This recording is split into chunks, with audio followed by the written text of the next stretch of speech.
Hello, sexy people. Okay, wait. I'm gonna sit with my journals. Like, I really want you guys to see the fact that I have journals in my lap, so I feel like an intellectual baddie. You know what I'm saying? Today, I wanted us to talk about breakups and like how they alter your thinking and how you move and whatever, and just how much going through a breakup has really like changed a lot of how I think and move in this world.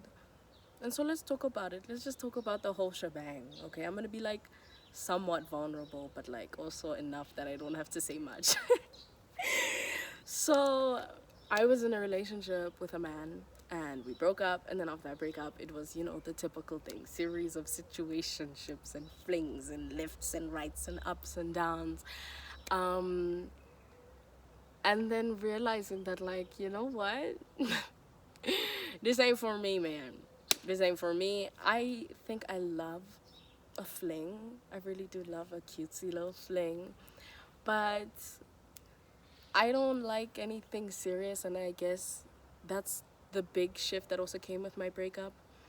Um,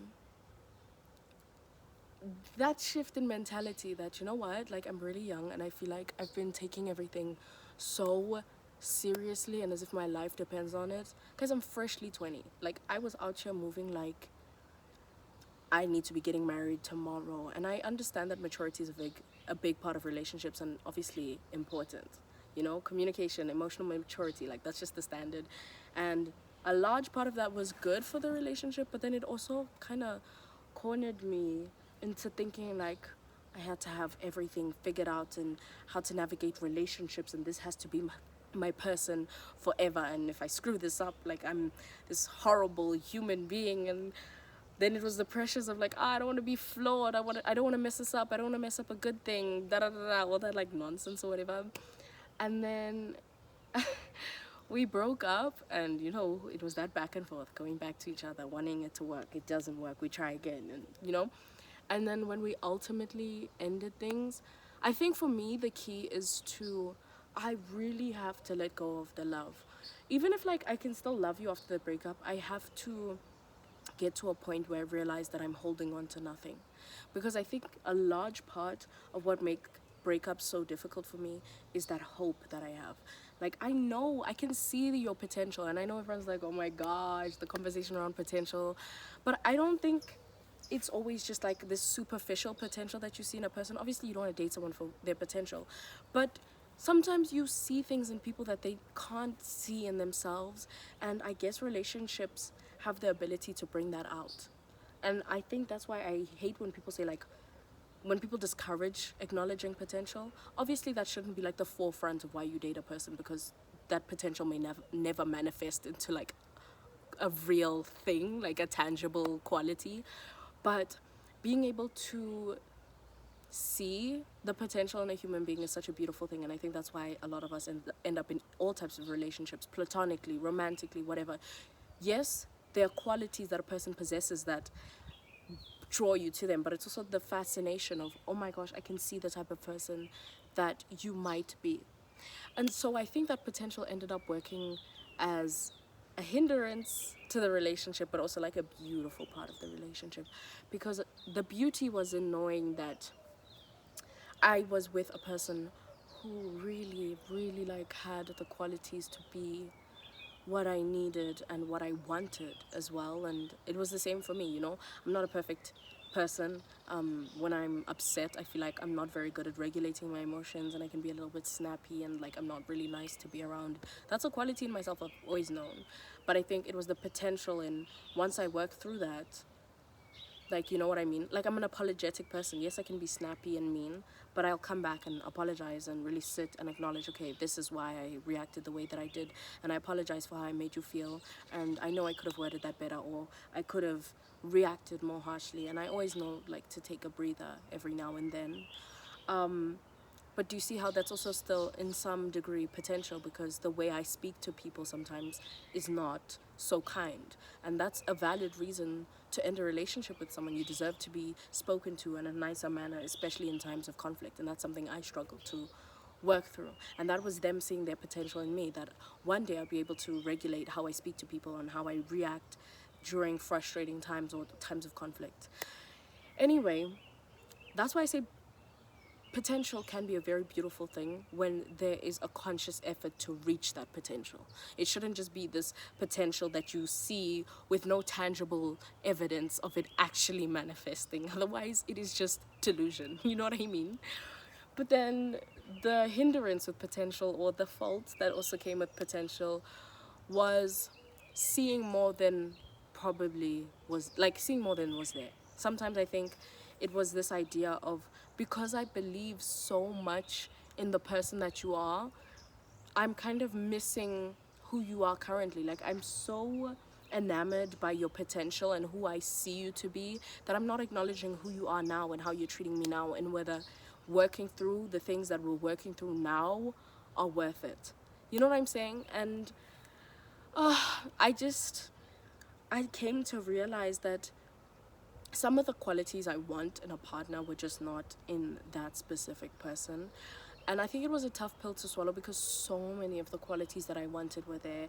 I think there is a beauty in meeting someone who you have such a strong connection with beyond the superficial things. And I think we had such niche ways of connecting that I truly loved and admired, and I still think so fondly of.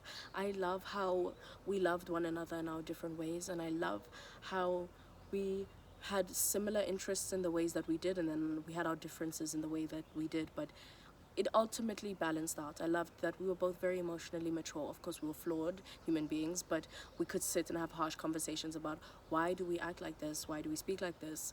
Okay, let's go talk to our therapists about our own issues. Let's, navigate this. Let's figure out the issues.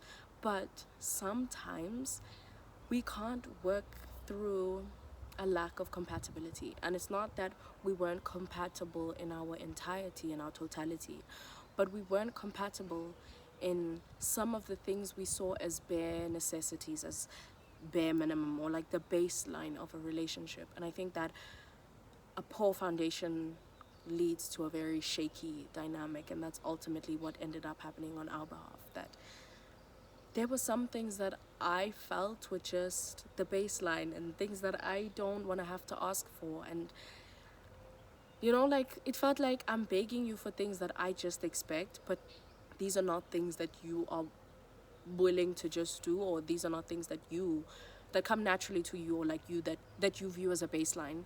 And so now it seems like I'm asking a lot of you when I feel like I'm not even asking for anything at all. And that conflict, that turmoil, is not worth it. I never want a person to feel like I am forcing them to be someone that they aren't. And if you're not willing to do certain things, or you don't want to be a certain way or whatever, I'm not going to force that on you. When you come into a relationship, you come and you accept the person as they are.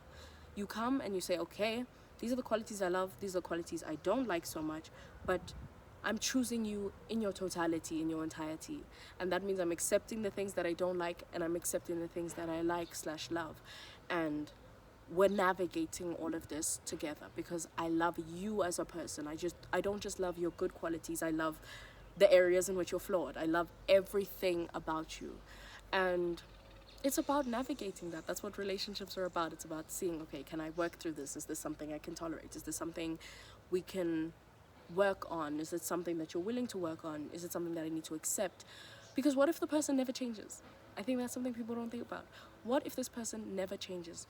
When you are dating someone, are you willing for them to stay exactly as they are now? The way they speak to you, the way they dress, the way they act, the way whatever, the friends they hang around, whatever. Every quality about them currently. Are these qualities that you could see yourself being okay with in 5, 10, 15, 20 years' time? If not, and if there are things that really they're not willing to work on or change, or things that just might never change, then you have to rethink. You really have to rethink. We keep dating people for what we imagine them to be rather than what they are now. And the reality is, people probably aren't going to change that much. They probably are not going to change that much. As much as I can work on regulating my emotions and everything and how I speak to people in times of conflict, it's something that has been built in me for a long time, and I will probably slip up. I will probably have moments where I lash out, or I'm not as kind as I'd like to be, or despite all the therapy and journaling and working through and regulating and everything, I'm gonna mess up. I'm gonna revert to those ways. And that is something you have to be willing to work through in relationships, otherwise things are just never going to work out for you. So are you willing to be with this person as they are now, and if they are never to change? If not, it's not worth it. Let it go. Be on your own. Do your own healing. But I think with healing, like, another frustrating part about healing and breakups as a whole is the fact that the healing journey, the breakup journey, is about coming back to self, but also learning from your mistakes, and learning like what you want more of, who you want to be, and etc., right? And with that, in trying to better yourself, I think there's this frustration for me, especially when I think about the fact that we're bettering ourselves for other people. Like, that is ultimately what ends up happening. It's no longer bettering ourselves to be better for ourselves and to be better for our current partners. It's bettering ourselves for new people. And that's beautiful because that means new experiences and new things.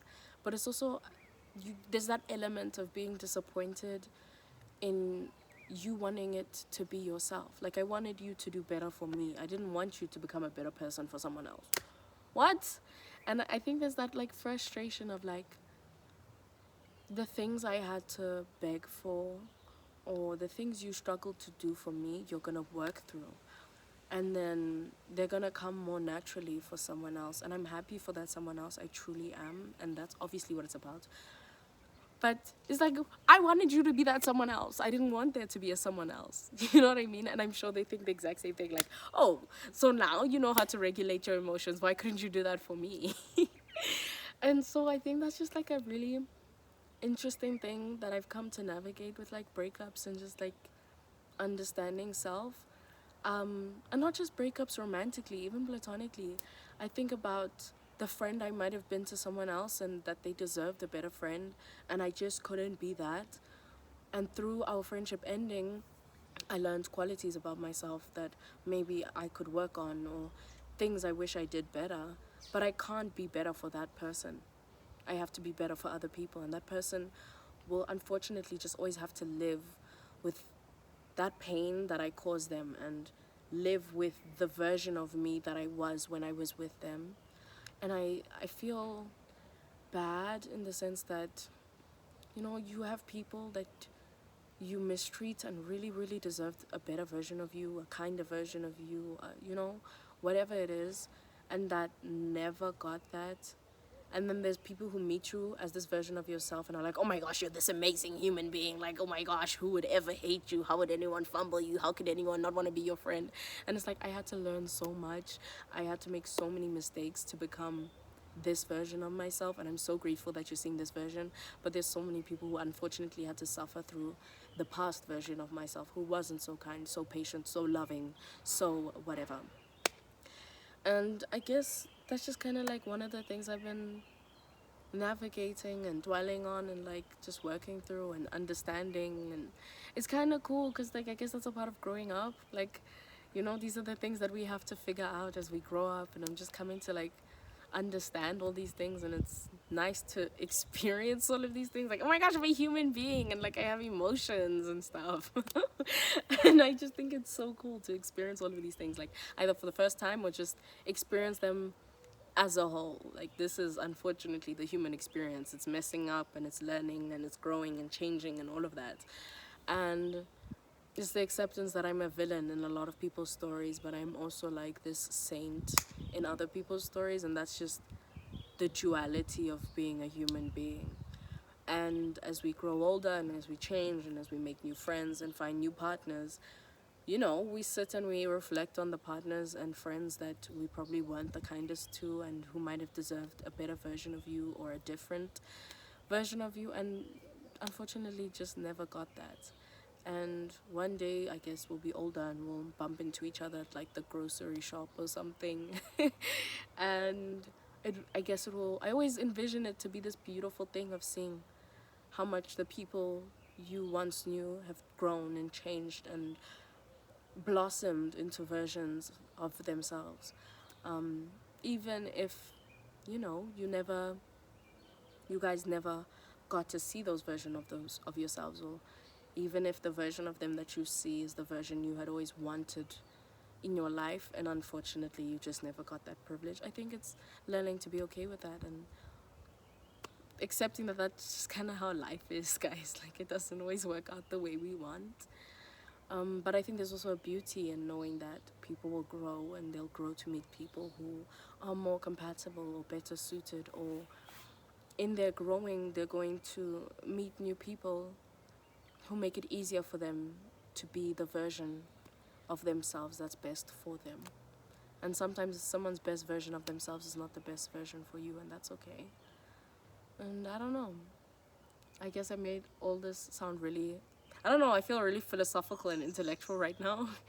But I guess I just wanted to speak about this weird, like, fleeting human experience and the imperfections and stuff that come with being a human. You know what I mean? Screwing up, being the bad guy, being the asshole, being the villain in people's stories, but also in growing and changing, and that accepting that you're not always the villain. Yeah, you can be the villain in people's stories, but that doesn't make you a villain as a whole. That makes you a human being.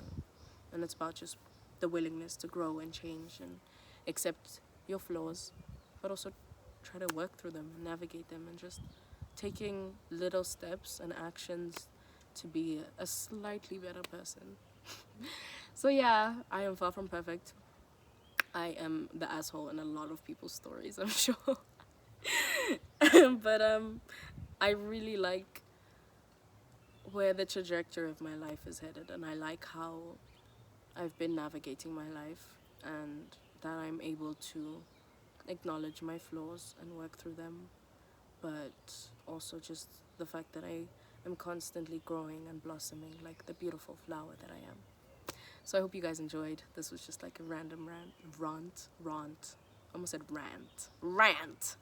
A random rant about breakups and love and growing and changing and transforming.